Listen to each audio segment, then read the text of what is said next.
آج کی رات ایک عظیم ہستی کی شہادت ہوئی صحابہ میں سے، جن کا نام ہے علی بن ابی طالب۔ میں اپنا تجزیہ پیش کر رہا ہوں، نہ کہ کسی اور کا، غلط بھی ہو سکتا۔ تمام صحابہ میں سب سے مظلوم ہستی علی بن ابی طالب، سب سے مظلوم ہستی، جن کی اولاد کا بچہ بچہ ذبح کر دیا، خود بھی شہید ہوئے اور آگے نسل بھی ساری ذبح۔ آج کی رات 21ویں روزے حضرت علی رضی اللہ تعالیٰ عنہ پر حملہ ہوا، شہید تو پھر 2 دن کے بعد ہوئے، موت تو 2 دن کے بعد واقع ہوئی، لیکن 21 کی رات تھی۔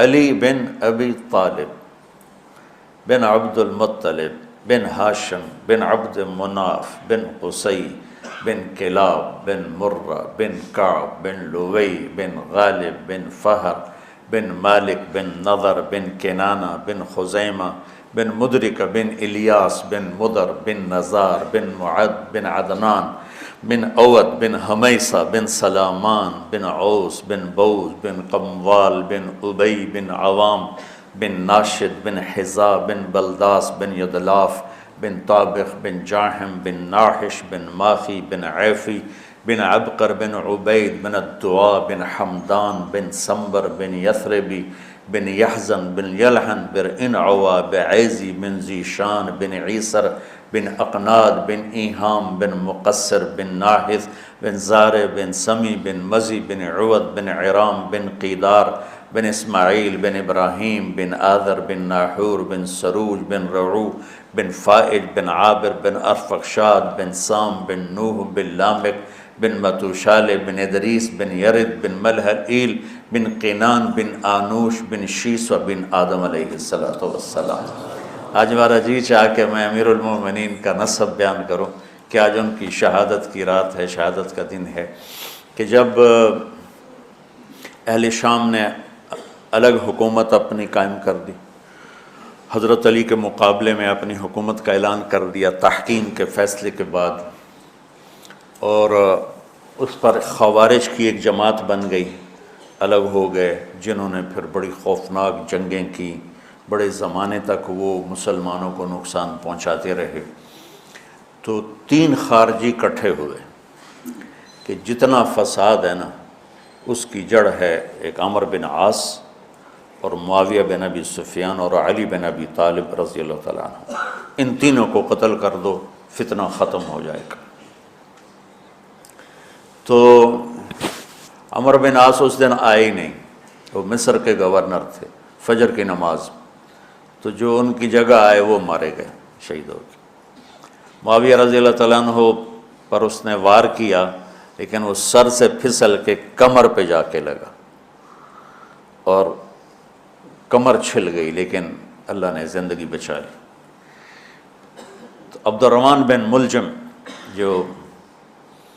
جس نے حضرت علی کو شہید کیا، یہ آیا ہوا تھا کوفے میں، تو لوگوں نے کہا امیر المومنین یہ اس کے ارادے اچھے نہیں نظر آتے، تو اس کو ہم پکڑ نہ لیں۔ فرمان لگے تو مجھے پھر اللہ کی ملاقات کیسے ملے گی، میں تو تم میں نہیں رہنا چاہتا، میں تو اللہ سے ملنا چاہتا ہوں۔ حضرت علی کے ساتھیوں نے بڑی بے وفائی کی، بڑی بے وفائی کی، اس لیے میں کہہ رہا ہوں مظلوم ترین ہستی۔ بسر بن ابی ارطاط نے یمن پہ قبضہ کر لیا شام کے لشکر کی طرف سے، اور حضرت عبید اللہ بن عباس رضی اللہ تعالیٰ عنہ کے 2 بچے اپنے ہاتھوں سے ذبح کیے جیسے بکرا ذبح کیا جاتا۔ آل رسول کے 2 بچوں کو میں صنعاء میں اس مسجد میں گیا، وہیں ان کی قبریں موجود۔ تو حضرت علی بے قرار ہو کے نکلے کہ چلو اہل شام کے خلاف جہاد کریں، اور باہر شہر سے باہر جا کے خیمہ لگایا رات کو۔ صبح دیکھا تو ایک آدمی بھی نہیں آیا ہوا تھا، اکیلے تھے۔ تو پھر بڑے دکھی دل کے ساتھ واپس آئے اور اپنی داڑھی کو پکڑ کر کہنے لگے تو کب رنگین ہوگی۔ ایک دفعہ بیمار تھے تو کہنے لگے یا رسول اللہ مجھے لگتا ہے میری موت کا وقت آ گیا۔ میں نے کہا نہیں، تیری موت آئے گی جب اس خون سے یہ رنگین ہوگی، جب تیرے سر کے خون سے تیری داڑھی رنگین ہوگی، اس وقت تیری موت آئے گی۔ تو اس جملے کو یاد کر کے کہتے تو کب رنگین ہوگی، تو کب رنگین ہوگی۔ چونکہ ساتھی ساتھ چھوڑ گئے تھے تو شدید قسم کی بے وفائی کا سامنا ہوا۔ پھر آگے نسل ذبح۔ آپ نے حضرت حسین کا کربلا تو پڑھا ہوا، لیکن میں نے جو گلدستہ اہل بیت کے بعد میں نے جب پڑھا تو جو اس کمبخت ابو جعفر منصور نے آل حسن پہ ظلم توڑے، اللہ میری ہچکی لگ گئی روتے روتے۔ ان کی ساری اولاد کو آخر میں پہلی دردناک سزائیں دی، دردناک سزائیں دی، اور پھر ان سب کو ایک کمرے میں بند کر کے چاروں طرف سے کمرہ ٹائٹ کر دیا، ہوا بند کر دی، گھٹ کے سارے شہید ہو گئے، اس کے تڑپ تڑپ کے سب اس میں شہید ہو گئے۔ اس لیے میں کہہ رہا ہوں سب سے مظلوم ہستی ہیں علی بن ابی طالب۔ تو فرمانے لگے اس کو پکڑو گے تو میں شہید کیسے ہوں گا۔ پھر ایک دن دیکھا کہ لوگ گھر کے باہر پہرا دے رہے تھے۔ آپ نے کہا کیا کر رہے ہو؟ کہا جی وہ آپ کا خطرہ ہے، پہرا دے رہے ہیں۔ کہنے لگے کس سے دے رہے ہو؟ زمین والوں سے، آسمان والوں سے؟ وہ کہنے لگے جی آسمان والوں سے کون دے سکتا، زمین والوں سے پہرا دینے کا۔ بیٹا جا کے سو جاؤ، آسمان والا فیصلہ کرتا ہے تو زمینی پہرے کام نہیں آتے، جاؤ، اور فیصلے آسمان سے اترتے ہیں، زمین پہ نہیں اترتے۔ تو 21 رمضان کو فجر کی نماز میں اس نے آ کے جو وار وہ سیدھا سر پہ لگا تو سر پھٹ گیا، تلوار دماغ میں چلی گئی، شور مچ گیا، پکڑا گیا۔ اب دیکھنا حضرت علی کے اخلاق۔ لوگ اکٹھے ہو گئے، حضرت زینب کو پتہ چلا تو وہ بھاگی بھاگی آئیں اور رونے لگی، واہ ابتا واہ ابتا۔ تو وہ کہنے لگا، وہ لوگ کو پٹی پٹی باندھنے لگے تو وہ کہنے لگا ابن ملجم جتنی مرضی پٹیاں باندھ لو، اب یہ مر کے ہی رہے گا، اس تلوار کو 1 مہینہ زہر میں ڈبو کے رکھا ہے پھر وار کیا ہے۔ تو اس پر تو بڑے سے بڑے حلیم کو غصہ آ جانا چاہیے، وہیں اس کا قیمہ ہو جاتا۔ اور حضرت علی کیا کہہ رہے ہیں؟ بھائی اس کے لیے نرم بستر بچھاؤ، اس کو گرم گرم کھانا کھلاؤ، اسے ٹھنڈا ٹھنڈا پانی پلاؤ۔ اگر میں زندہ رہا تو میں خود فیصلہ کر لوں گا مجھے کیا کرنا ہے، اور اگر میں شہید ہو گیا تو پھر پہلی میری درخواست ہے کہ اسے معاف کر دیں۔ یہ بتانا چاہتا تھا، اسے معاف کر دیں، اور اگر اسے میرے بدلے میں قتل کرنا چاہو تو پھر اس کو تکلیف نہ دینا، بس ایک ہی وار سے اس کی گردن اڑا دینا، اسے تکلیف نہ دینا۔ اللہ اکبر۔ آپ پڑھیں گے نا صحابہ کی سیرت تو سب سے زیادہ فضائل حضرت علی کے، سب سے زیادہ مقام اور مرتبہ تو ویسی جیسے خلفائے راشدین۔ سارے صحابہ اللہ کے ہاں مغفور محبوب، ان میں سے 10 مقرب ترین ابو بکر، عمر، عثمان، علی، طلحہ، زبیر، سعد، سعید، ابو عبیدہ بن جراح اور عبد الرحمن بن عوف۔ پھر ان 10 میں سے 4 محبوب ترین جو خلفاء بنے، پھر جیسے ان کی خلافت کی درجہ بندی ہوئی ایسے ان کے مقام اور مرتبے کی درجہ بندی ہوئی، لیکن فضائل سب سے زیادہ حضرت علی کے ملتے ہیں۔ اور یہ ایک فضیلت جو حضرت علی کو اللہ کے نبی نے سنائی، ہاتھ پکڑ کر یوں اپنے سینے کے قریب لگا کے فرمایا، اترضی ان یکون منزلک مقابل منزلی فی الجنہ، علی تو راضی ہے جنت میں تیرا گھر میرے گھر کے سامنے ہوگا۔ تو حضرت علی رونے لگے کہ نہیں حضرت میں راضی، میں راضی۔ تو آج کی رات اس ہستی کی شہادت ہے، فجر کی نماز میں ان کا انتقال ہوا، جن کو میرے نبی نے ابو تراب کا لقب دیا کہ تو میرے لیے ایسے جیسے موسیٰ کے لیے ہارون ہے، تیرا گھر جنت میں میرے گھر کے سامنے ہوگا۔ پھر آپ نے اپنی بیٹی فاطمہ سے کہا فاطمہ تو میں یہ دونوں حسن حسین اور یہ جو سویا ہوا ہے، حضرت علی جاگے نہیں، وہ سوئے ہوئے تھے، یہ جو سویا ہوا ہے ہم پانچوں آخرت میں ایک ہی جگہ پر ہوں گے، اکٹھے ہوں گے۔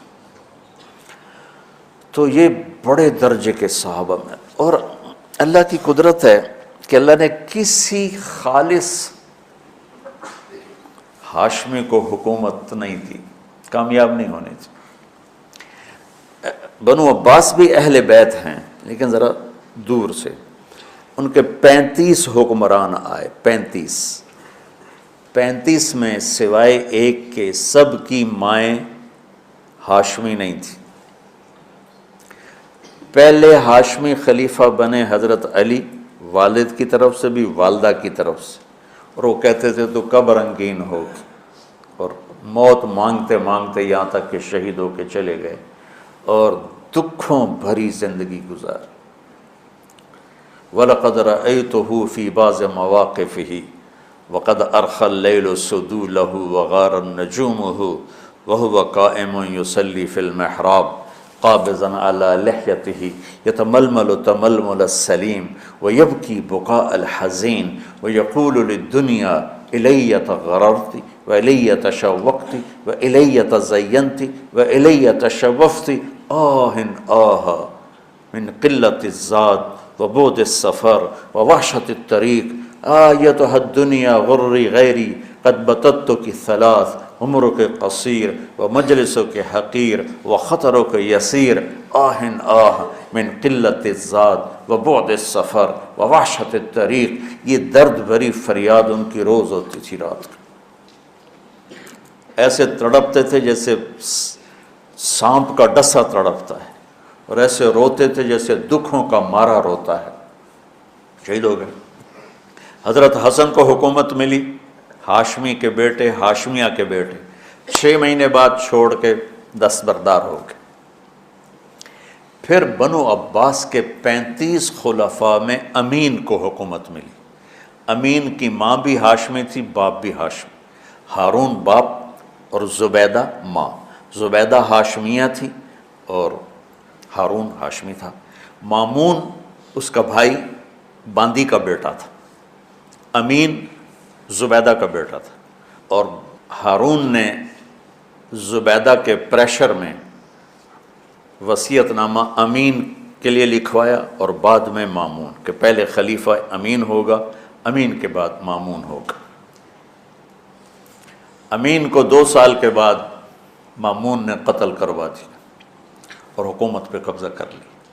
کسی خالص ہاشمی کی حکومت نہیں چلی، اور امام حسن نے حضرت امام حسین کو بلا کے فرمایا کہ میرے بھائی ایک وصیت کرتا ہوں جب انتقال کا وقت، کہ میں نے دیکھ لیا ہے اللہ نے ہمیں نبوت دی ہے، ہمیں حکومت نہیں دے گا۔ حضرت حسن کو اللہ نے اللہ کے نبی والی فراست دی تھی۔ امام حسن اس فراست کے مالک تھے جو اللہ کے نبی کو اللہ نے دی تھی، وہاں سے حصہ ملا تھا فراست کا۔ عجب عجب باتیں فرمائیں۔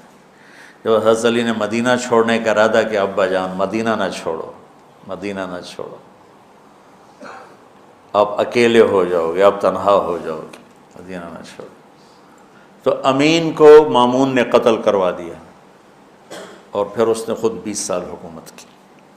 تو اللہ تعالیٰ نے اہل بیت کو حکومت سے گندہ ہی نہیں ہونے دیا۔